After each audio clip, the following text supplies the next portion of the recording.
We are holding the portion of Ba'aleischa. Today is Thursday, the fifth reading of that portion. We're holding on chapter 10, verse number 11.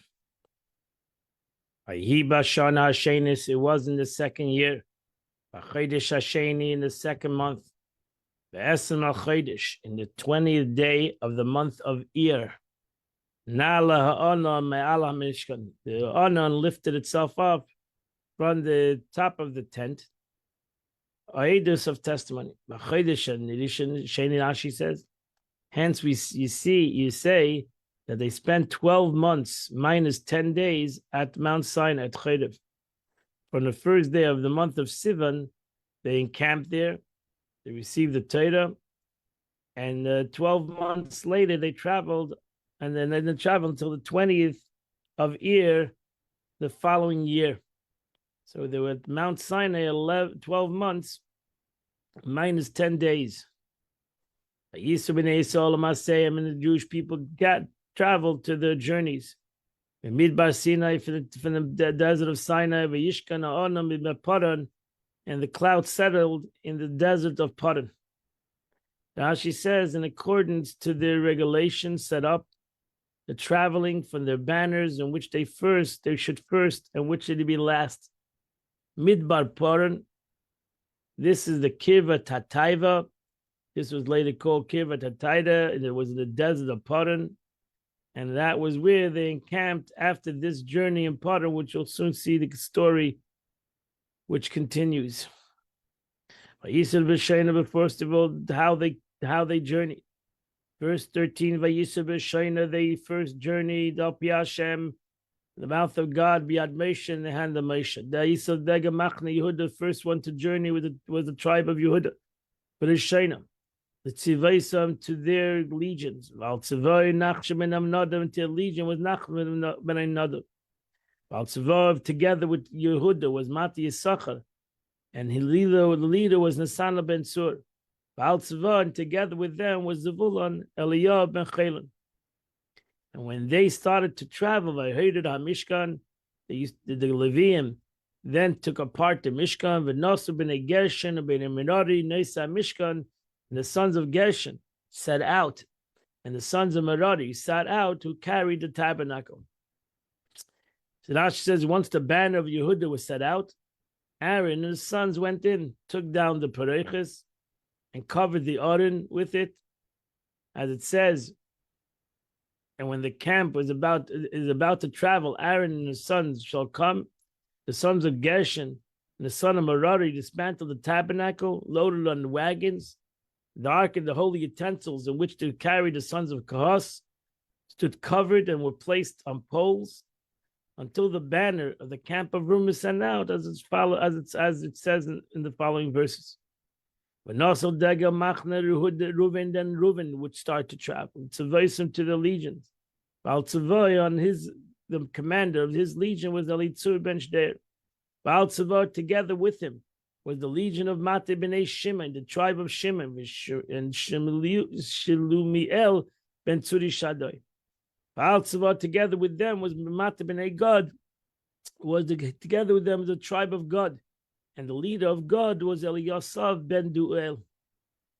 Verse 21, V'nasu HaKahasim. And then the Kahasim, the Kehanim, Noisa HaMikdash, the ones who carried the Aron. Bekimis HaMishka Abayim, and they would erect the cabinet until the Kahasim would come there ready with the utensils to put into the tabernacle. Now she says, Noisa HaMikdash, Noisa Devarim HaMikdashim. They would carry the holy articles, the Aron, the Mizbeach, and the Menorah.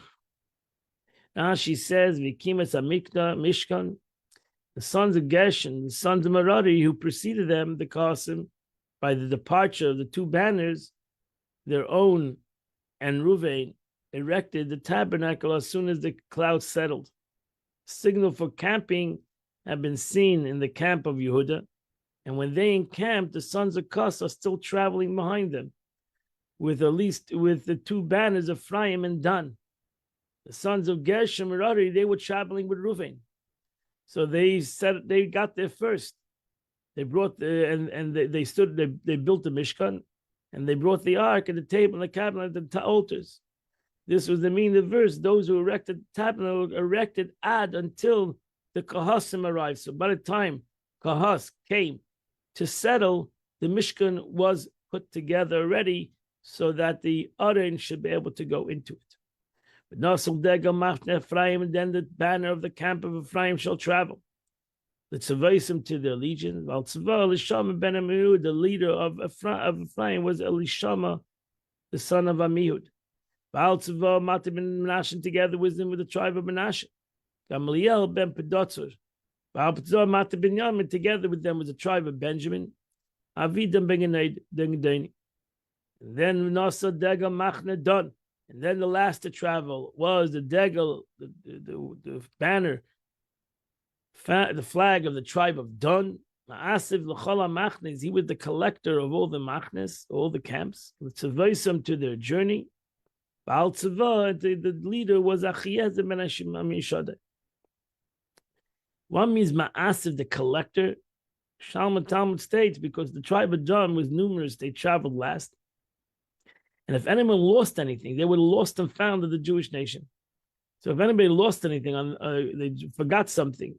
So Dan was the last one to pass through all the camps. So he would pick up all the lost objects and they would find it and return it to them. There's an opinion that they traveled in a box-like formation. And he derives from this word, just as the camp soldiers should travel. Another opinion is that they traveled in the form of a beam. And he derives this from the word collector of the Ma'asiv l'chol machnes. So there was more spread out. Together with him was the tribe of Asher, Bagiel ben Acharam. Naphtali, together with him was Naphtali, which was Achida ben Einan. These were the traveling of the Jewish people. The Tzavaisim, they traveled according to their allegiance. This is the Seder, this is the order. And Vayiso, and they traveled by Yemahud Nafso, that day, in the 20th day of Elul, 20th day of Ir, in the second year after going out of Mitzrayim. Moshe turns to Chayva, Ben Ruel, to his father-in-law, Midyani, the Midianite. Moshe was the father-in-law of Moshe. We are traveling now to the place which God promised to give to us. Go with us. It'll be good for you. Hashem dibeteva Yisrael, because the Jewish people, God spoke good to the Jewish people. Now she says, Chayvav is Yisrael. It says Chayvav on the children of Chayvav, the father-in-law of Moshe. So, what is Kuchim by saying they, the daughters of Yisrael, came to the father Ruel? So we have another name, Ruel. It teaches the children called their grandfather father. He had many names. Yisrael because Yisrael because a portion through him, a portion was added. Yasser to the Torah. Chayvav. Why was he called Chayvav? Because of his name, because he loved. Chayvav comes to the concept of love. He loved the Torah. So he had 7 names. So here we see that the Jewish people are going to be in Eretz very quickly. He didn't tell them, come with us for a 40-year journey. So immediately, within 3 days, the Yidden was supposed to be in Eretz within 3 days. Will enter the land. For on this first journey, they traveled with the intention of entering the land of Israel. Because they sinned in the episode of the complainers, they were punished and did not enter the land until much later, next week's Parsha Shlach. Why did Moshe include himself with them? He wasn't going to the land because the decree against him entering the land had yet been issued. And at that time, he thought he was going to enter the land. So he told them, I can't go with you. I'm going to go back to my land. If I'm allowed to my birthplace, I'll go. And she says, whether it's for the sake of my possessions or the sake of my family. I have a family in Midian. Verse 31, says, pleaded by him, don't leave us. Because you know you're familiar with our camping. Bamidbar, in this desert. But you'll be for us as a guide. Now she says, Ain't no losh bakasha. It's the expression of a request. He made this request as he didn't want people to say Yisai did not convert out of commitment to Yiddishkeit. But he thought that the proselytes has a portion of the land. Now they realize they have no portion of Ger. He forsaken them and gone in his own way. He dropped the situation. So he says, don't worry, it is fitting for you to do this, to remain with us, since you are familiar with the places in which we will camp, the desert, and you saw the miracles and wonders done for us. An expression has the meaning Ashayadaiti, because you know. The verse is the past tense. As the Tiger rendered it, it means that the wonders brought for us, you have seen with your own eyes. Another explanation is the future. If anything should be hidden from our eyes, you shall enlighten us with your guidance. Another third thing, shall be beloved to us as pupils of our eyes. Now that you're worried about, are you going to have a part in the land of Israel? If you go with us. And the goodness that God promises us,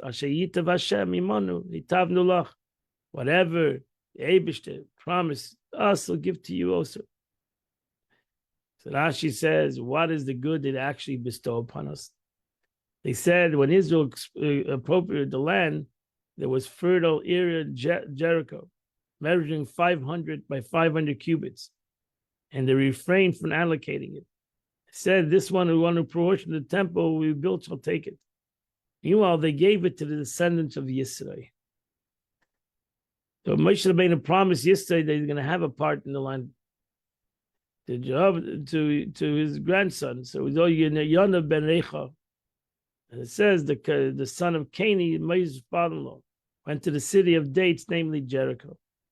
So he gave him a part in Eretz Yisrael. He said, that's you worried. If you're worried, you're not going to have a part in Eretz Yisrael, you'll have a part in Eretz Yisrael. And therefore we see later on, Shaftim, that they gave to his children that came to Eretz Yisrael, they gave them a part of Eretz Yisrael. And they traveled from the distance of 3 days from the mountain of the Lord. And the ark of the Lord was the covenant traveling 3 days in front of them. Lost of Menucha to seek for them a place to settle. She says, they completed a distance of 3 days travel in 1 day. The Holy One also wanted to bring them to land immediately. She says the ark that accompanied them in battle, because many hold that there was 2 arks, because Moshe Rabbeinu broke the first luchas. So there's a whole argument in the Gemara, where was the broken luchas? Some hold there was 2 arks. One ark was with the broken luchas, and one ark was with the complete luchas, second luchas. Some hold it was together. But to those who hold that was 2 different arks, because there was one ark that always went out with them to war. It was, so to say, the war ark. So it went in front of them. This ark in the desert went in front of them, traveled on its own, so to say. There's a miraculous situation. So the ark accompanied them in the battle. The broken pieces of the first tablets lay in them. It preceded them for 3 days of travel. It was an ark that smoothed out the way so that they'll be able to travel, because this was a big journey of a couple of miles in width that the Jewish people journeyed. They didn't journey in a line. They journeyed in groups of tribes, and in the middle was the camp of God. So they traveled. This was a couple of miles in the width, and a couple of miles in the length. So they needed to make sure the Aron emptied out a path for them. And the cloud of the Lord was above them by day. In Soyim and Amachna, when they traveled from the camp. So 7 clouds are recorded in the account of their travels. 4 of them on the 4 sides, 1 above, 1 below. That's 6 clouds. And 1 in front of them which flattened the high land, raised the hollow, and destroyed the snakes and scorpions. So there were 7 clouds that traveled in front of them. For the place of their encampment. And that completes the Chumash for today. We now go to the Tanya of the day. We're in the 4th chapter of Tanya. The Alter Rebbe is in the middle of talking about Hagodel. In the prayer we say Lakel Hagodel Hagiber V'Hanoida, the great and mighty. That we express that godliness is great, which is the concept of Chesed. The Chesed Shel HaKadosh Baruch Hu, the kindness of God. Now with this attribute of Hagodel, the attribute of Chesed, that spreads forth his life force into all the worlds, so to create it ex nihilo, that is the Chesed Shel HaKadosh Baruch Hu, that he creates something for nothing, and it's always nothing, because nothing, it doesn't receive anything from it. Is the Ishvacha Shel HaKadosh Baruch Hu levadi. It's an exclusive praise of his Holy One, blessed be, that God is benevolent, that God is Chesed. That's the unbelievable benevolence. What's the greatest benevolence of God is that God creates something from nothing. Nobody in the world can create something from nothing. No entity in the world can create something from nothing. For no created thing can create a being out of nothing and giving it life. Creation ex nihilo is utterly beyond the realm of created beings. In the words of the Medrash, even if all mankind were to gather together, they would not be able to create even the wings of a gnat and an inanimate animated. It's impossible. Humans can create something from something. They cannot create something from nothing. They need some article. The Eibishter created something from nothing, which is the greatest miracle and the greatest act of kindness. And you should know the attribute of benevolence, where God created something for nothing, is also beyond maskalas, from the comprehension, kol habruyim, from all creatures, basagosam, and their understanding. What is that meaning? She'en koyach b'seichel shum nivra, that it's not within the power of the intellect of any creature to comprehend lahaskil ulahasig midazu, to comprehend to the faculty of chachma or understand to the faculty of understanding this attribute, the attribute of chesed, true chesed, unadulterated chesed, and not only unadulterated chesed, but continuous chesed. It's beyond the human capability to comprehend an unlimited chesed. Because humans only give chesed to the capacity, to their understanding. There's always the reason why they do chesed. The Eibishter created, because of his chesed, something from nothing. Yesh mayayin l'chleisim. Ki abriya yesh mayayin u'davar shalamayla b'sechel Avraham. For creation ex nihilo is a matter which transcends the intellect of all creatures. Ki midas gedela shakadosh baruch hu, in so much as it stems from the divine attribute of gedula. That's the greatness of God. So everything by us is something to something. There's always a string attached. There's always something before. And therefore, it's not true chesed. Because it was there before. Not that I can give chesed. For example, even if I can give money, for example, chesed, it's because I had the money. If I had no money, I couldn't do the chesed. That I cannot give, that I can be uplifting to other people because I have it already.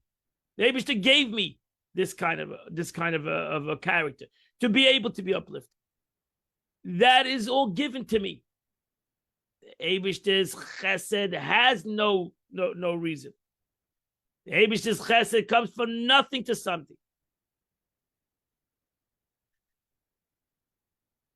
And that's why it's hard for humans to comprehend such a chesed. Why would I do something? How can I create? Why would I do something where there is nothing? And I'll continue to give it life, even if there's something, it's still a nothing. That's called chesed chinam. That's called kindness, free kindness. No reason kindness. Unadulterated kindness. No string attack kindness. I don't know other term you can use. Pure kindness. Now the Holy One, blessed be in his attribute of chesed, of kindness. Achdus pshuta is in perfect unity. It is to be Zoya, as the Zoya writes it in the following form: the he and his causations, he and his midas are one. He's an attribute of one. And what does the Zoya mean to tell us? That chesed of the Eibishter is God, in Atzilus at least. In the world of Atzilus, chesed and God is, so to say, one. What is the meaning of the Zoya?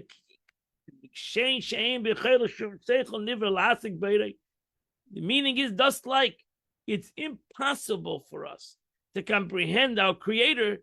It's impossible for us to comprehend really midas chesed. It's impossible for us to understand the attribute of kindness. Because the attribute of kindness in the world of Atzilus and the Eibishter is one and the Creator is one. It's above our comprehension. And that's why it's HaGodel. Till now we've learned, we have been speaking of specific aspects of Gedula or Chesed. But now we'll say, just as this attribute, which is responsible for creation, and therefore it's hard to understand.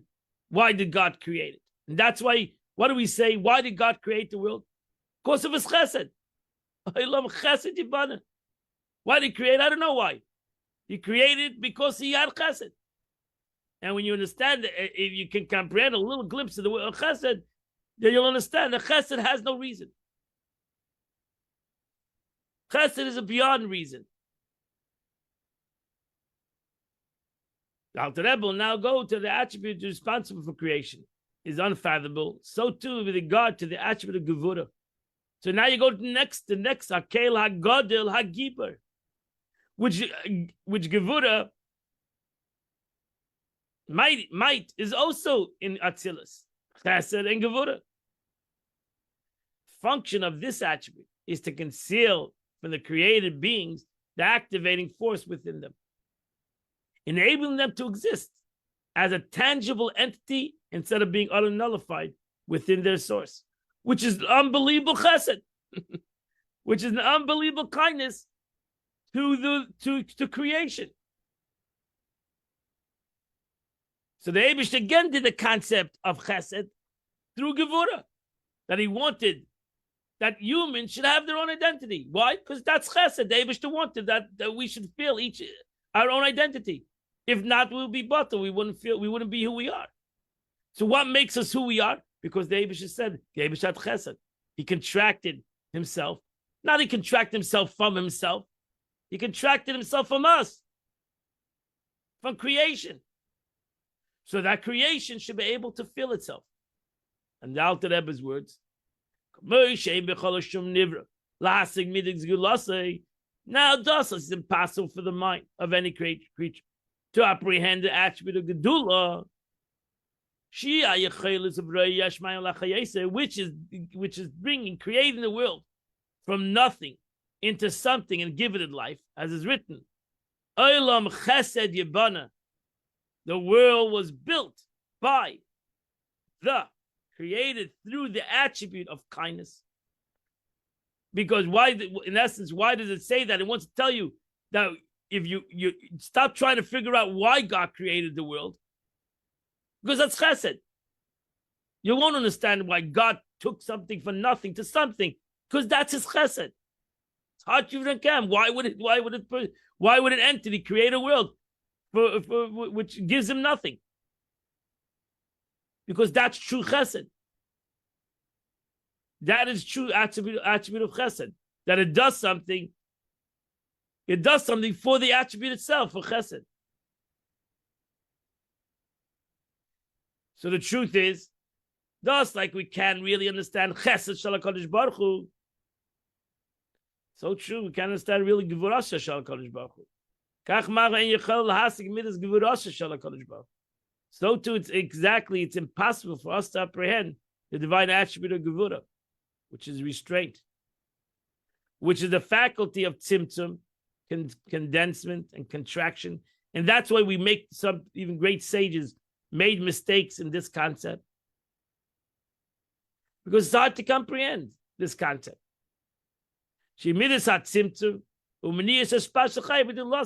Which is restraining this and the spreading forth of the life force from the attribute of a gedula from chesed.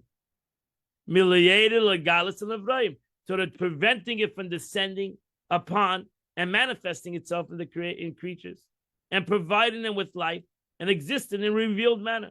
But rather in a concealed manner. Meaning the divine activating force is at work within creation in a concealed manner. Thus, the attribute of Gemurah and Tzimtzum that enables the life force to become concealed from the very creature it's creating. But the life force conceals itself in the body of the created being, making it appear that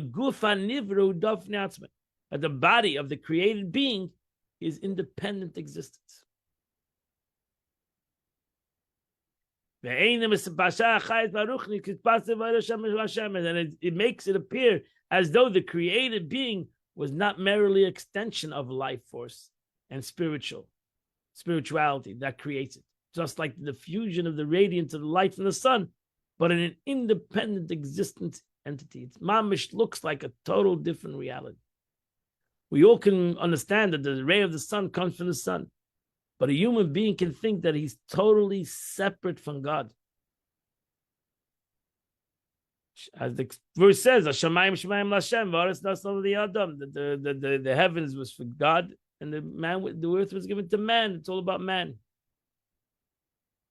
Even though in truth, it's not a self entity, but it's actually like the diffusion of the light of the sun from the sun. But the human being feels like he's mamish, a separate entity. Thus, like the sun is merely a diffusion of the sun, so too all creation is a diffusion from God's activating force. Since, however, the created beings are continuously found within their source, unlike the sun's ray, which do leave their source, the divine source should have caused them to be completely nullified within them.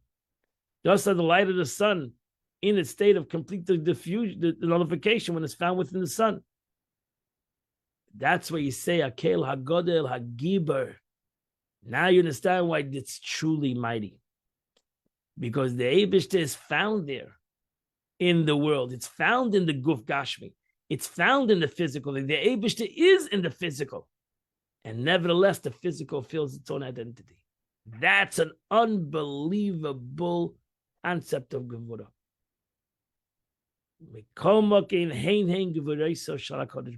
And nevertheless, the nullification is not felt by created beings, even though they are but a diffusion of God's activating forces.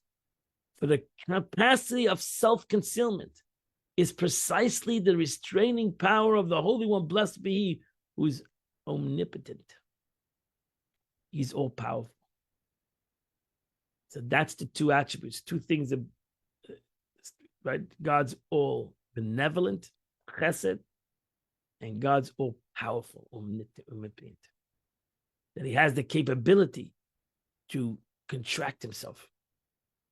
God's omnipotence expresses itself not only in the ability to bring forth life and bestow life, but also in its ability to conceal the same light and life that from the beings He creates. and hence be able to condense the life force, baruchnis, and the spirituality,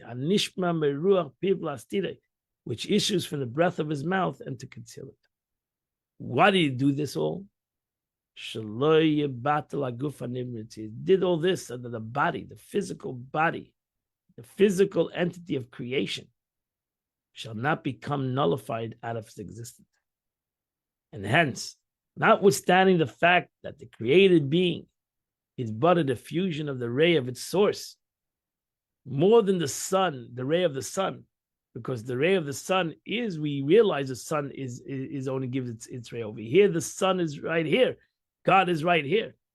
And it thus enables it to perceive itself in an independent existent entity. Therefore, the Eibishter, so to say, is much, the sun, the Eibishter put very far away.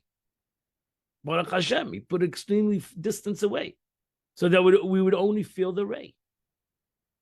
If the Eibishter would bring the sun down closer to us, we would not feel the ray. We'd feel the sun, and the ray would be much stronger, and it wouldn't be good. Here, the Eibishter brought the sun down, so to say, right over here. So this is a greater power than the imagination of the sun and its ray, because the Eibishter, the Ein Sof, is right over here within the Guf Gashmi.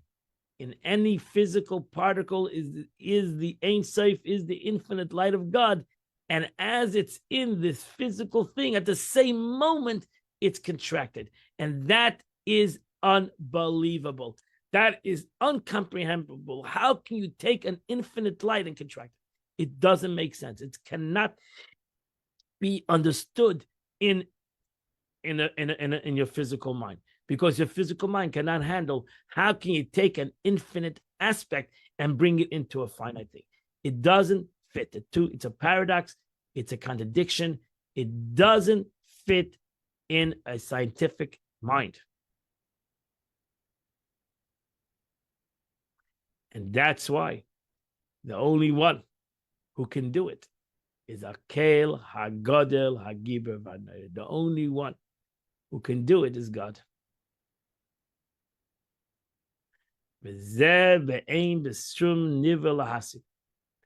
And this is beyond the scope of the mind of any creature to comprehend the essential nature of tzimtzum and concealment. It's impossible to understand that concept in its essence. We can give analogies, we can explain it, but to comprehend it to its essence, how is it possible that the Eibishter that is infinite can contract himself so that I should feel finite as the Eibishter is right here?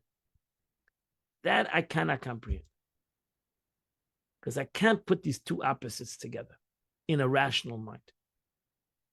She Alpha became Gufa Nivra Ma'ayin Leshem, to comprehend that nonetheless, the Tzimtzum, notwithstanding, the created itself being created ex nihilo.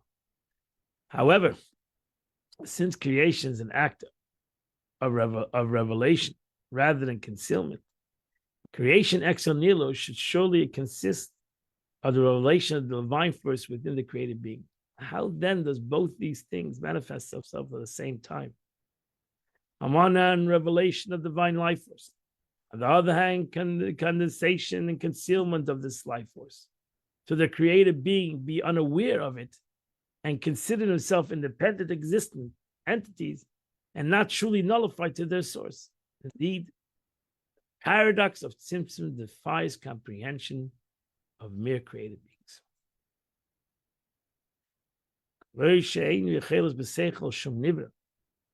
And just as it's not within the capacity of the mind of any creature to comprehend the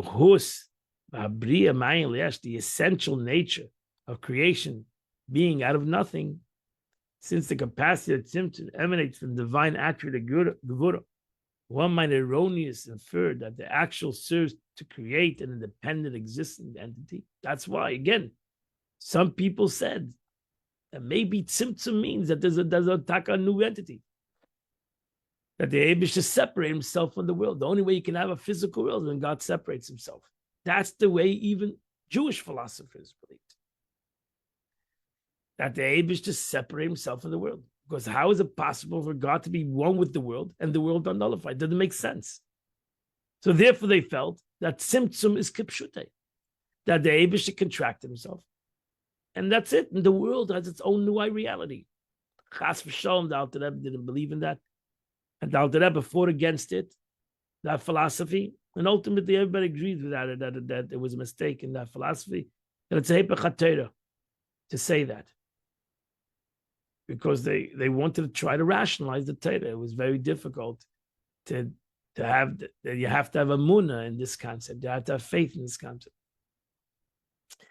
So therefore, it's very erroneously inferred that the actual serve to create an independent existence entity, meaning not only does it create beings regarding itself and such, but the creator viewed it so as well. For so much that God's caused this concealment, as the attribute of Gevura, the ability to conceal, it's real and effective as the attribute of Gedula is the ability to reveal. Mistaking like in creation to the rayos, the sun's ray, and so far as they exist beyond the confines of the sun's globe. Restoring this possible error, Alter Rebbe now explains that the God's power to reveal and his power to conceal are truly one and the same. And I've been continuing to emphasize this, that they're both the same concept. They're not two concepts. And that's why the Zohar writes that in the world of Atzilus, God and its attributes are one. There's not chesed, there's not gevurah. They're both the same concept. They're both God. But revelation and concealment are respectively light and its vessels, which are infused in a complete and total unity. So in the world of emanation, in God, there's no difference between light and vessels. As it comes down to the world, to the creative world, that's where we have the concept of light and vessels. But in the world of Atzilus, in the oneness of God, they're all the same. Moreover, in the state in which they exist, in the supernal source, they are not only united, they're actually one and the same. Now, it is axiomatic that no entity can conceal itself from itself. An illustration of this concept found in Shulchan Aruch and the Chaim, which states that the covering of one's head with one's hand does not serve as a valid head covering, because the head and the hand are part of the same self-individual.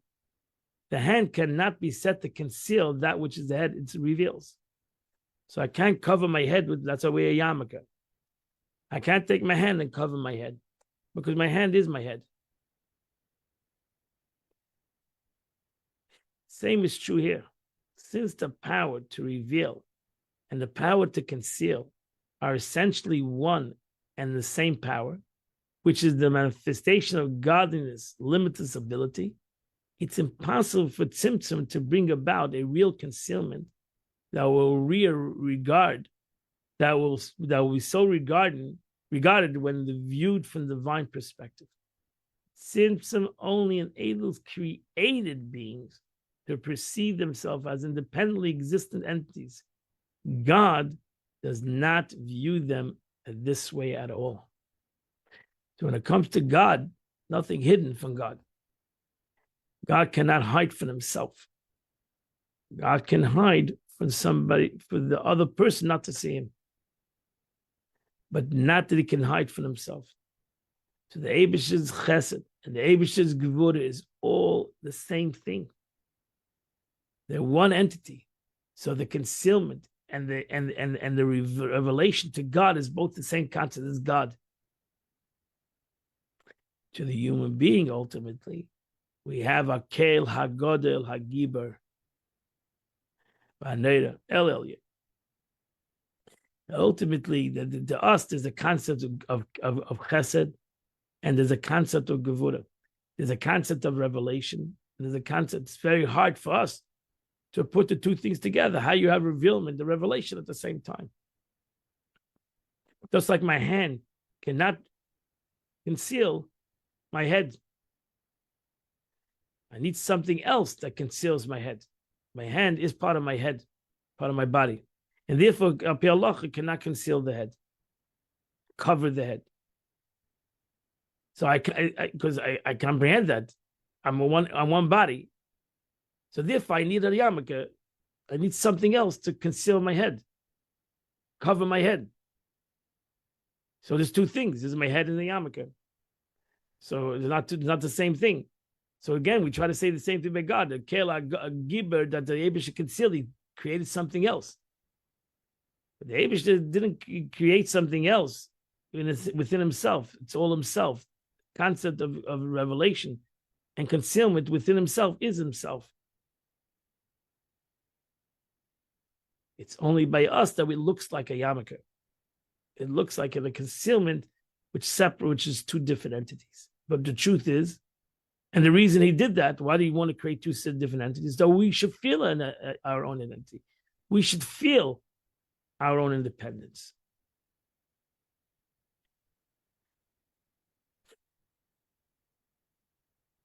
As I say always, these chapters of Tanya need to be learned a couple of times, and not just one time a year. But every year you need to read this chapter a couple of times, slowly integrated into your thought. Something that you can't comprehend, but in a way, comprehending it in a maybe objective way. Okay, that completes the Tanya of the day. Today is the 14th day of the month. This is chapter 72 to chapter 76. If you say those 5 chapters, you do the chitas of the day. Wish you all a great day. Midshem at 10 o'clock. We're going to, yes, a Munafil day. Midshem, we'll see you at 10 o'clock. We're going to have a beautiful Sikh of the Rebbe on the portion of the week. I wish you all a great day. And Midshem tonight, if you want to come and learn, we have the last 2 classes on Shabbos tonight and next week. We finished the laws of Muktzah. Everybody's invited at 8 o'clock, but that's only at Chabad. It's not on Zoom. Have a wonderful and beautiful and happy and healthy day.